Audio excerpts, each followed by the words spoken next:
RiverBender.com. Hey, mama, don't you treat me wrong. Come and love you, daddy, all night long. All right now. Oh, Lacy, I haven't seen candy cigarette. Where do you get these? All right. That's right next to Gumbo to Go. Are you serious? Yeah. You know, I worked at Hit and Run Oh, for did 2. you? Well, it's when I was in between. I was getting back from Texas with wrestling, and I'm like, I gotta have a job until I can get back into radio. Mm-hmm. And I'm telling you what, that is the toughest job in the area. Though, I mean, I'm serious. Those folks got to work hard over there at Hit and Run.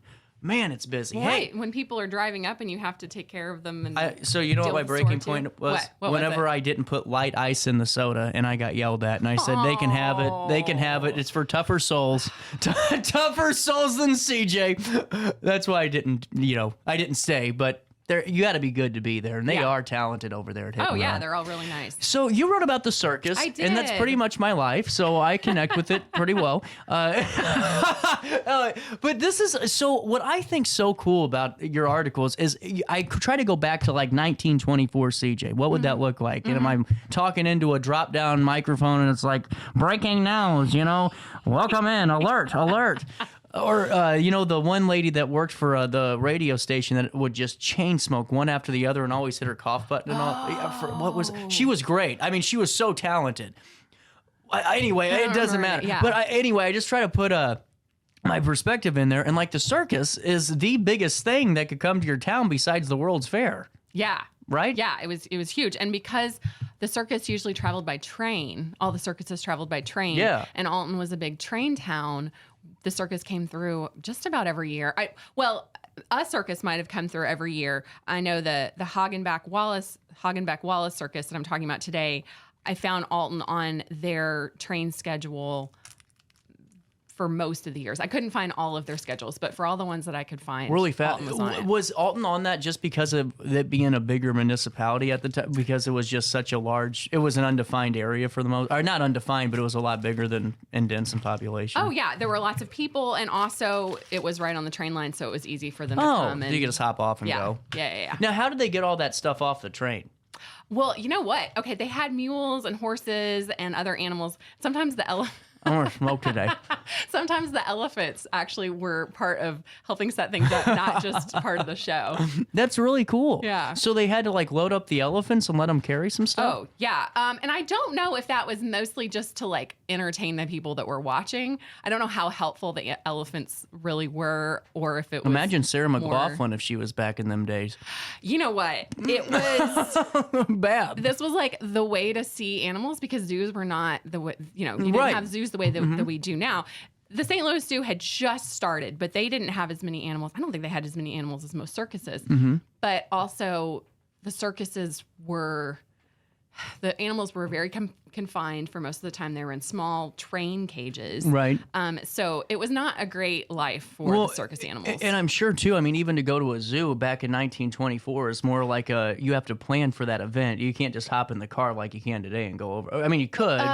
Yeah, that's a good question, because you could probably take the train over to St. Louis to see, but even with zoos, it's not the way that we think of zoos right now. Yeah, it's so interesting. So anyway, I was doing I had to fill in for Alton Little Theater as a last minute, actor. Oh, yeah? And it was an elephant's graveyard where they hung the elephant in now I forget what part of Tennessee. It was way down there. They have an elephant sanctuary down there now. Okay. But anyway, it's just crazy to me though, learning about the circus a year ago, how much of an event it was. I mean, now you can't even find a circus if you don't look hard enough, and it was just and it was every day, it seemed like every town had a circus going on. Yeah, the circus came to you. Now you have to go to the circus, but in that day, the circus came to you. That's back when they were workers, Well, and it was crazy how many people were involved. Yeah. Because it wasn't just the performance. I mean, you had so many people that were unloading, the tent. The tent itself, the big top tent could accommodate 10,000 people. So oh my God. To think about how many workers would have been required to get that up and then move on, and take it back down and pack it in the trains and move on every single time. It's just insane. So there was over $50,000 spent on their wardrobe alone. Yes. And that's not $50,000 in today's money. Right. That's insane. Yeah, that's $925,000 in 2024 money. It's like Sheriff, she's upset, what she goes to the store with. But but I mean, just think about that though. And the wording on this is very fascinating too, how you were quoting some of the verbiage. Yeah. So was there like I don't know how to phrase this. Was there like a certain coding, like circus talk? You know what? They had like, how you have like designate or power hitter or like the machine for pool holes and all that, what they would say. Like, was that put in the paper as like how they build their certain acts? This was interesting. So the first part that I quoted, you can't have a circus without clowns and girls, and you must have plenty of both if you have a big circus such as the Hagenbeck-Wallace, which comes to Alton, That exact phrasing, and then with another town inserted in. And then also when I talked about the different performances, like 3 herds of performing elephants, the Australian wood choppers just arrived from the land of kangaroos. All this stuff was taken verbatim from a whole bunch of different newspapers. So I got it from the Alton Telegraph. But when I looked for those phrases, I found them all over the place. So I assume that was being sent ahead like a press release, and then the newspaper just printed it. I figured. Okay, yeah. I was so fascinated by that. Think about this. There were over 100 domesticated animals. So like horses, dogs, stuff like that. And then 150 wild animals. So elephants, tigers, lions, bears, camels, zebras, monkeys, snakes. And they specifically said 1 hippopotamus. So did they get it for Christmas too? Yes, they got it for Christmas, and it went on the train. Oh, I love it. But so, how did the circus? Was the circus like the performers? Were they like carnies? Or were they considered like more of the white collar entertainment? Oh, you know what? That's a really good question. A lot of times it was like full families that were coming. So some of the performers, especially some of the equestrians, some of the clowns, like the performers that had their names on the signs were really treated like celebrities. Wow. And so like there were the performers, and then there the main performers, and then a whole bunch of like unnamed. I mean, names, but like unnamed on posters and stuff, performers. And then there were all the people that were putting it together behind the scenes, all that. And they all traveled together. Like the ringmaster, like to me, I can just see this because like carnies, you always hear about it being kind of a little grungy or, it was always gimmicky. But here it seems like it would be like if we're going to see, like Beyonce at Enterprise, the MC of the night's going to be well dressed and it's going to be really, kind of more clean, maybe not in terms of what's happening, but in just terms of presentation. I think so. I don't know. I'm just kind of getting a little how much they spent on costumes. You know what I'm saying? Like it just seems like it's production. Yeah.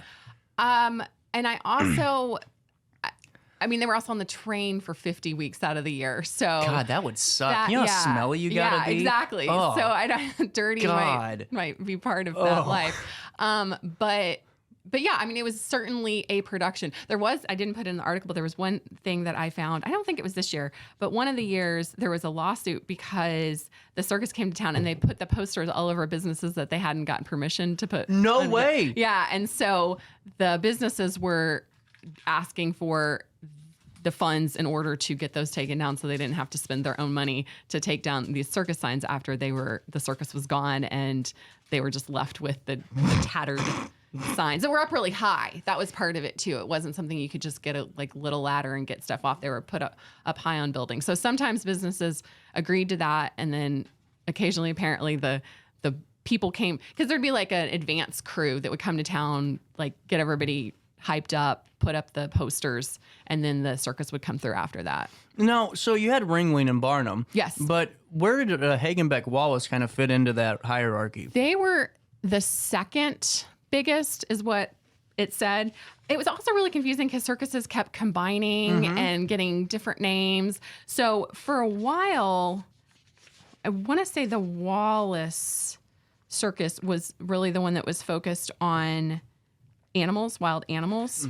And so when it was the Hagenbeck-Wallace Circus, it said largest circus in the it was the largest circus in the world, still giving free daily street parades. So they did a street parade every time they came to town. They were also the largest wild animal show in the world, according to the ads. So I don't know if you couldn't Google that in that time period. It's not, you can say a lot of things. There was like 800 biggest in the world. Yeah, you know? Exactly. But they did do, for years and years, they'd stopped doing it, I think in the 30s, but they did do a parade with all the animals, with the performers down the street so that people would get excited for the circus. And this is really funny too. They stopped doing it at one point, and people didn't understand that the circus had stopped, so everyone got mad at the mayor. Oh my God. He had to issue a statement. Yeah, the mayor of Alton. Oh my God. Like, the circus came to town, they didn't do the parade. Everybody got mad at the mayor, assuming that he had said that they couldn't do it. So the mayor's office had to issue a statement like, the circus doesn't do that anymore. We didn't tell them they couldn't. It's just not part of their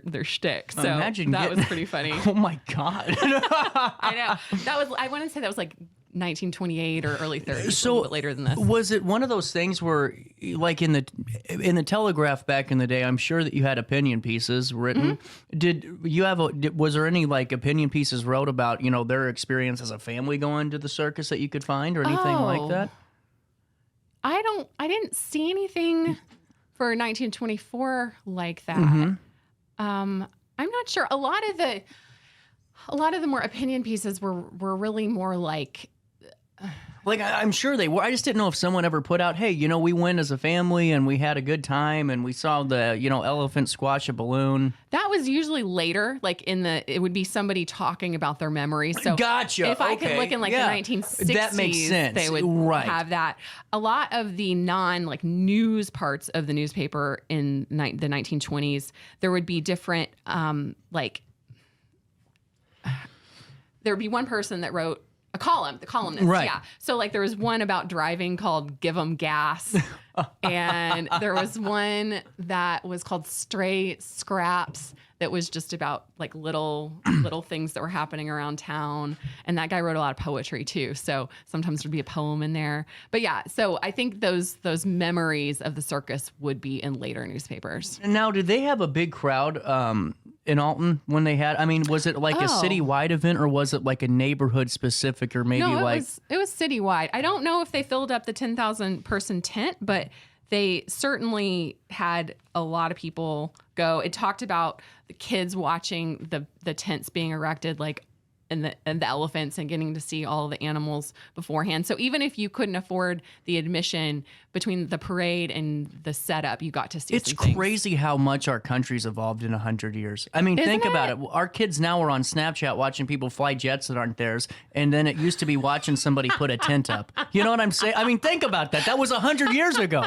We were watching tent building, and now we're on Snapchat. If an elephant was putting up a tent, I would still go down by the You know river what? and That's watch. true. But it's I was thinking about that. How many times you just drive by those carnivals as the Ferris wheels just in the parking lot, not even give a damn anymore? Or I pretend it's not happening so I don't have to take my kids to it. You just no, they're just parking for the day. You just blow on by it. But that would have been a whole, if it was 1924 today, all of Alton would be outside watching that Ferris wheel get put up. Yeah, that's true. Man, that's amazing. What are you writing about next? So next week, It's already 10:30.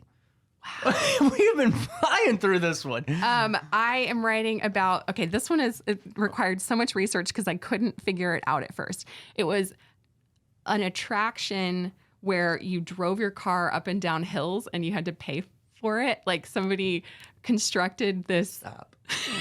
Get the hell out of here. It's called the Ocean Wave.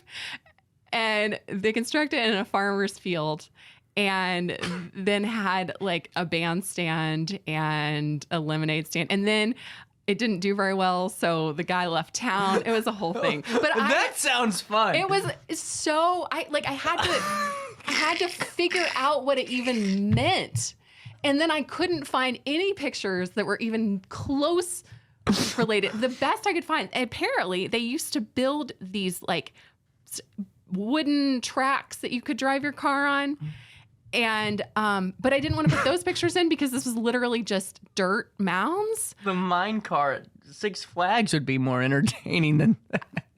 That's amazing. So this guy just decided, you know what? Let's rip people off by paying him to be on our road. He quit his job to do this. Oh my God, I'm excited. I can't wait for this one. When's it get released on RiverBender? It'll be out tomorrow. Tomorrow, Yeah. and then we'll talk about it next week. Yeah. Get ready for a fun one. Is there any living relatives? I don't know. Maybe we can find some on the show. We might have to. Here we go. Lacy, always great to have you. And this was a fun one. The circus came to town. Circus came to town. And now next week, so was a hill. Yeah. 1028, a little bit of change. We'll take a quick break. We'll come back with Our Acres of Terror and Got Faith right after this on our Daily Show.